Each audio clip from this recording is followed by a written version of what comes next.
Ceux qui connaissent le vrai pour être vrai et le faux pour être faux atteignent le but suprême, car ils poursuivent de justes désirs, des vues correctes. Nous avons vu la dernière fois qu'il ne suffit pas de savoir distinguer ce qui est juste de ce qui ne l'est pas. À première vue, cela paraît le point le plus difficile. Il est de toute évidence que si chacun doit trouver par lui-même, c'est un très long travail. Vous pouvez passer toute votre vie à faire des expériences innombrables, qui petit à petit vous éclaireront sur ce qui est juste et ce qui ne l'est pas. C'est pourquoi il est plus facile de s'en remettre à quelqu'un qui a fait le travail avant vous, et à qui il suffit de demander. Est-ce que ça, c'est vrai? Est-ce que ça, c'est faux? Cela présente évidemment un grand avantage, mais malheureusement, ce n'est pas toujours suffisant. Parce que si on a le désir que les choses soient d'une certaine manière, et que ce que l'on préfère soit juste, on n'est pas toujours prêt à écouter le bon conseil. Et cette dernière phrase, et ils poursuivent de justes désirs, qui semble presque un lieu commun, est peut-être la partie la plus difficile du problème. Dans ce livre, dans cet enseignement, on vous dit des petites phrases qui paraissent si simples. Si on lit sans réfléchir suffisamment, on se dit « Mais enfin, c'est évident. On reconnaît pour vrai ce qui est vrai et pour faux ce qui est faux. Qu'est-ce que cela veut dire ?» Mais d'abord, il n'est pas si facile de distinguer ce qui est vrai de ce qui ne l'est pas, puis de reconnaître, c'est-à-dire d'admettre, que telle chose est vraie. Et surtout, peut-être plus difficile encore, de reconnaître que telle chose est fausse.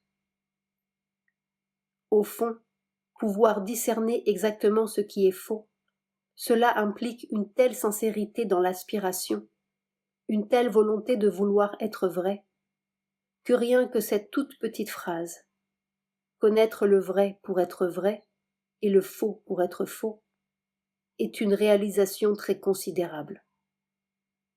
Et la conclusion, ils atteignent le but suprême, est une grande promesse. Certains enseignements disent qu'il ne faut pas avoir de désir du tout. Ce sont ceux qui tendent au retrait total de la vie pour entrer dans l'immobilité de l'esprit. L'absence de toute activité, de tout mouvement, de toute forme, de toute réalité extérieure. Pour atteindre à cela, il ne faut plus avoir de désir du tout. C'est-à-dire qu'il faut complètement sortir de toute volonté de progrès. Le progrès lui-même devient quelque chose d'irréel et d'extérieur. Mais si, dans votre conception du yoga, vous gardez cette idée de progrès, et si vous admettez que l'univers tout entier suit une progression, alors ce qu'il faut, c'est déplacer l'objet du désir. Au lieu de le tourner vers les choses extérieures, artificielles, superficielles et égoïstes, il faut l'ajouter comme une force de réalisation à l'aspiration orientée vers la vérité. Ces quelques mots, et ils poursuivent de justes désirs, sont une preuve que, essentiellement, l'enseignement du Bouddha ne détournait pas de la réalisation dans le monde, mais de ce qu'il y a de faux dans la conception du monde et dans les activités telles qu'elles se poursuivent dans le monde.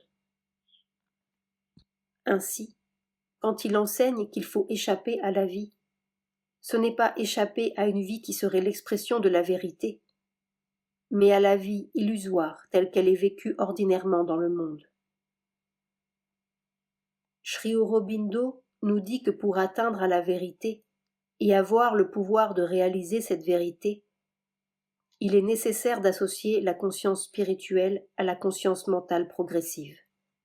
Et certainement, ces quelques mots prouvent que telle était aussi la conception originelle de l'enseignement bouddhique. 6 décembre 1957.